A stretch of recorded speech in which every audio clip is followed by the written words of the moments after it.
अच्छा लक्ष्मी जी, नारायण जी, आप ये बताइए कि जो पूरा ब्रज क्षेत्र है और पूरा जो आपको जिम्मेदारी दी गई थी किसानों के लिए, तो भूपेंद्र चौधरी के बनने के बाद वो समस्या तो समाप्त हो गई है। आप लोग जो कह रहे हैं कि अब जाट वोट और तमाम, लेकिन आपको क्या डर था क्या कि आप कैबिनेट मंत्री थे, पिछली बार भी थे, इस बार भी थे, तो ऐसी क्या वजह थी? आरएलडी का इतना बड़ा खौफ क्या था कि आप लोगों ने प्रदेश अध्यक्ष फिर जाट बना दिया? जो जाट केवल 4-5 ज़िलों में ही प्रभाव रखते हैं, पूरे उत्तर प्रदेश में तो रखते नहीं हैं। और जिस जगह पे हम लोग बैठे हैं यहाँ के बाद से तो जाट की जो फहरिस्त है समाप्त है, उधर कहीं कहीं है तो नहीं?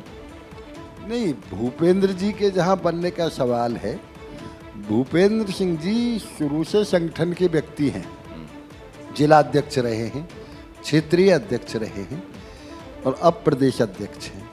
जहाँ जाट की बात है वहाँ तो जाट, हरियाणा में भी प्रदेश अध्यक्ष जाट ही है बीजेपी का, राजस्थान में भी प्रदेश अध्यक्ष जाट ही है बीजेपी का। तो भारतीय जनता पार्टी कार्य के आधार पर बनाती है, कभी जाति के आधार पर नहीं बनाती। दूसरे नंबर, जो आप जाट की बात कर रहे हैं कि वो इसका आरएलडी का खौफ था, सबसे ज़्यादा जाट पूरे हिंदुस्तान में पार्लियामेंट में मथुरा में है, 4.25 लाख। अब मथुरा में हेमा जी जीती 3.5 लाख वोट से और आरएलडी के वो अध्यक्ष जी चुनाव लड़े। हम 5 की 5 सीट जो कभी नहीं जीते अब के जीते और इतने बहुमत से जीते। एक श्रीकांत जी 1 लाख से ऊपर से जीते, मैं 50,000 से ऊपर जीता। हम 5 सीट इतनी बहुमत से जीते। आगरा में भी जाट हैं, आगरा की सारी सीटें हम जीते। अलीगढ़ में जाट हैं, अलीगढ़ की सारी सीटें हम जीते। बुलंदशहर में जाट हैं, बुलंदशहर की सारी सीटें हम जीते। मथुरा की सारी सीटें हम जीते। नोएडा में जाट हैं, नोएडा की सीट हम जीते। गाजियाबाद में जाट हैं, गाजियाबाद की सारी सीटें हम जीते। तो जाट तो भारतीय देखिए, जाट जाति का जहाँ सवाल है वो पूर्ण रूपेण राष्ट्रभक्त है। तो राष्ट्रभक्त जो है और वो आपके साथ है। राष्ट्रभक्त का आजकल सबसे बड़ा जाट ये समझता है कि राष्ट्र की सेवा या राष्ट्र की भक्ति भारतीय जनता पार्टी में ही है, वहीं सुरक्षित है राष्ट्र का भविष्य। इसलिए जाट तो ऑटोमेटिकली है ही भारतीय जनता पार्टी में।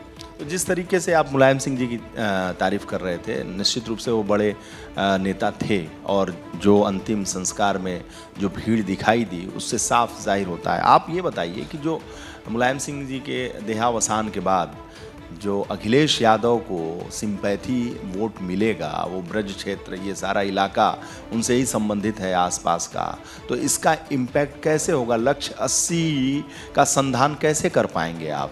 देखिए, ऐसा है, ये जरूरी नहीं होता। आप ये बताओ मुझे, भगवान राम की पूजा होती है, उनके बेटों की कौन पूजा कर रहा है? भगवान कृष्ण की पूजा होती है, उनके बेटों की कौन पूजा कर रहा है? तो ये कोई, और फिर इसी बात को तो आदरणीय मोदी जी और वो कह रहे हैं कि परिवारवाद नहीं भाई, और पूरे देश ने परिवारवाद को नकार दिया है। इसलिए मैं ये कह सकता हूँ कि कोई भी व्यक्ति अपने संघर्ष, अपने बलबूते, अपने चरित्र के और अपने कार्यकर्ताओं के बलबूते आगे बढ़ सकता है।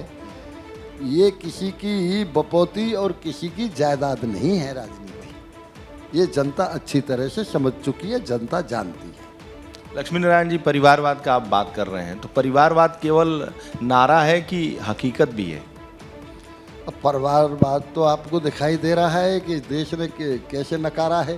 नहीं तो अभी मतलब आप चूंकि बात ले आ दिए तो याद आ गया, अभी जो उपचुनाव हो रहे हैं पूरे देश में, उसमें किसी परिवार को आपकी तरफ से टिकट दिया गया है कि बिना परिवारवाद के अलावा भी टिकट दिया गया हरियाणा से लेके उत्तर प्रदेश में? देखिए, ऐसा है, भारतीय जनता पार्टी हमेशा कार्यकर्ता को महत्व देती है और किसी पार्टी में इस बात का कोई आकलन नहीं कर सकता। इसी पार्टी में हमारी में कोई ये सोच सकता था एक चाय बेचने वाला पूरे देश का और पूरी दुनिया का सबसे नहीं, नहीं, लोकप्रिय नेता बनेगा? ये सब तो हम लोग सुन चुके हैं। तो जब लेकिन आप सुन ये चुके बताइए हैं, कि परिवारवाद केवल एक नारा है आप लोगों के लिए परिवारवाद कि सिद्धांत ही है कि व्यवहार भी है? परिवारवाद व्यवहार है तो आप इतना बता दीजिए कि ये जो लिस्ट अभी उपचुनाव की आई है, पूरे देश ने देखा है, तो सार्वजनिक है, लोग चुनाव भी लड़ रहे हैं, तो उसमें परिवारवाद का ख्याल किया गया है कि छोड़ दिया गया, केवल कार्यकर्ताओं को टिकट मिला है? देखिए, परिवारवाद का अर्थ ये है कि यदि किसी के पिताजी कोई बहुत बड़े नेता हैं और उनका बेटा कुछ नहीं है और उनको इसलिए वो टिकट दे दिया जाए, इसलिए उनको बना दिया जाए कि भाई इनके पिताजी बहुत बड़े नेता हैं, परिवारवाद का अर्थ ये है। लेकिन यदि कोई कार्यकर्ता है तो उसका हक उसको मिलना चाहिए। लोकसभा चुनाव में इन बातों का ध्यान रखा जाएगा सर? अब ये तो ऊपर के केंद्र के नेता जानते हैं इस बात को। 80 सांसद जो है आपके जीतेंगे, जो 67 जीते हैं, उसमें से आधे से ज़्यादा तो परिवार के लिए टिकट मांगने के लिए दौड़ते हैं हाईकमान से। कैसे सामना होगा? आपने भी मांगा था क्या अपने बेटों के लिए, अपने परिवार के लिए? अभी तक तो मांगा नहीं है, अब आगे की बात आगे देखेंगे। लक्ष्मी नारायण जी, देखिए, परिवारवाद पे बात जो है वो बड़ी लंबी चली जाएगी। कहने को सिद्धांत है और ये व्यवहार में कहीं है नहीं, लेकिन आप अखिलेश यादव को चुनौती मानेंगे 2019 के में? तो आप लोगों ने देखा, 2022 में भी देखा, अब 2024 में बताइए चुनौती आपके सामने कौन है? देखिए, मैंने बता दिया, एक आदरणीय मोदी जी के सामने देश में इस समय कोई विकल्प नजर नहीं आता है, ये जनता जानती है। दूसरा नंबर ये है, योगी जी प्रदेश के नेतृत्व में योगी जी इतने ऊपर हैं, एक उनके सामने हर राजनीतिक नेता बौना है। इसलिए कहीं इसमें हमें ये दिखाई नहीं देता, 1% भी संदेह नहीं है हमें, एक हम किसी भी प्रकार की, और सभी दलों ने अपने सारे प्रयोग करके देख लिए हैं, कोई प्रयोग अब उनका बाकी रहा नहीं। जो प्रयोग उसमें लोकसभा में बाकी रह गया था वो विधानसभा में करके देख लिया है। अब तो सीधे सीधे जनता वैसे ही हमारे साथ जब 57% है, 58% है, तो इसमें कहाँ कोई बात है, कोई किसी भी तरह का गठबंधन कर ले, कोई किसी तरह का कुछ कर ले, उससे कोई फर्क पड़ने वाला नहीं है। कोई फर्क नहीं पड़ने वाला है। लक्ष्मी नारायण चौधरी को आप लोगों ने सुना, एबीपी गंगा महापंचायत में आए, इनका बहुत बहुत धन्यवाद। लेकिन कुल मिलाकर इन्हें भरोसा ये है कि 80-80 जीतेंगे। परिवारवाद पे थोड़ा गोलमोल सा जवाब मंत्री जी का था, खुद लग रहा था कुछ स्पष्ट नहीं है परिवारवाद। खैर, आपका बहुत शुक्रिया इस प्रोग्राम में आने के लिए। एबीपी गंगा की महापंचायत में शामिल होने के लिए धन्यवाद। बहुत बहुत